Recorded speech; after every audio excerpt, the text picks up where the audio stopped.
He was called the man who won the war, a political giant who seemed absolutely untouchable.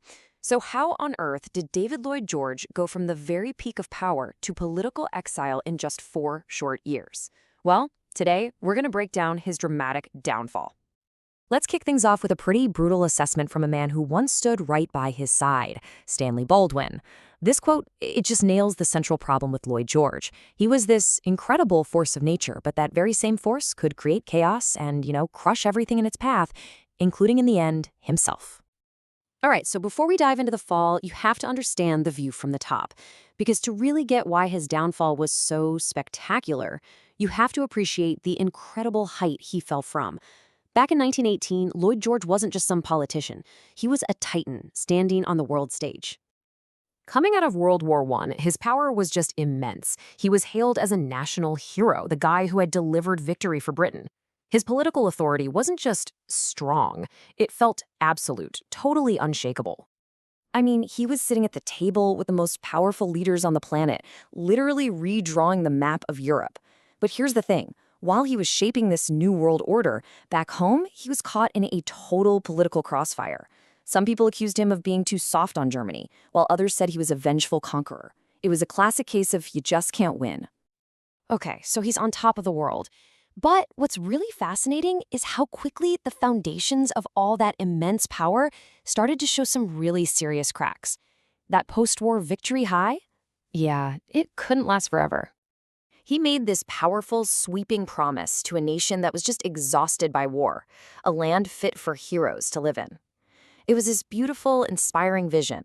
But, man, it also set the bar impossibly high, creating expectations there was just no way he could ever hope to meet. And that heroic vision quickly slammed into a very grim reality. A brief economic boom gave way to a crippling depression. All that promised reconstruction slashed. And the country was paralyzed by industrial unrest. Get this, a staggering 86 million workdays were lost to strikes in 1921 alone. The land for heroes was starting to look a lot more like a land of crisis. And here it is. This is the fatal weakness in his political armor. He was a liberal prime minister, but he was only kept in power because the conservatives supported him. It was a fragile alliance, a marriage of convenience.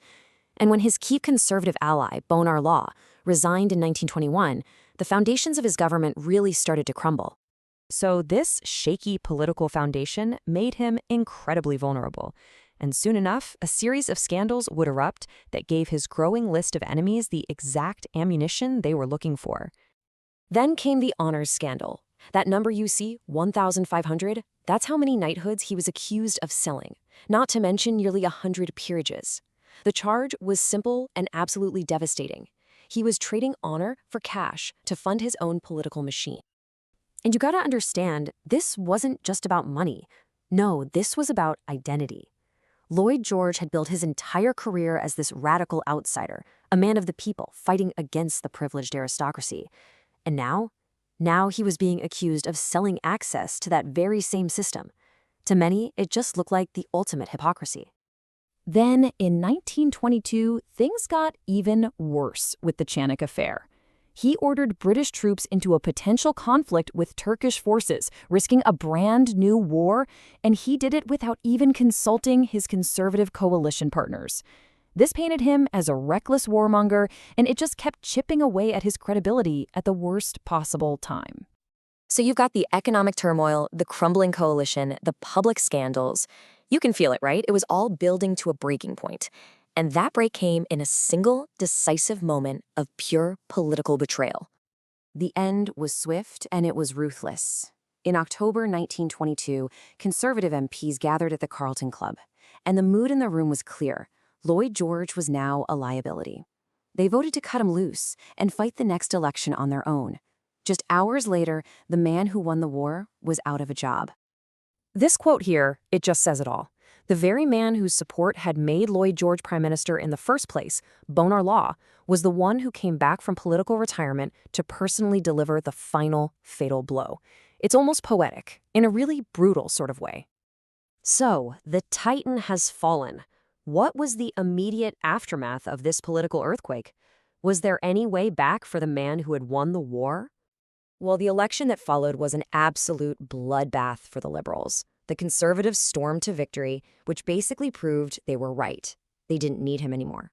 Meanwhile, the Liberal Party was shattered, not even managing to come in second place. For Lloyd George, it was a humiliating public rejection. What's amazing is that even the king expected this political giant to make a comeback.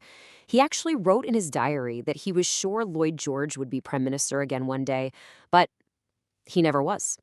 That was it. The fall was permanent. He stayed in politics, but he would never again reach that pinnacle of power. And so we end right where we began, with Baldwin's warning. Lloyd George's career is just this powerful lesson in the nature of political power. His immense personal dynamism, that's what got him to the top. But without a loyal party or firm principles to ground him, that same force became self-destructive.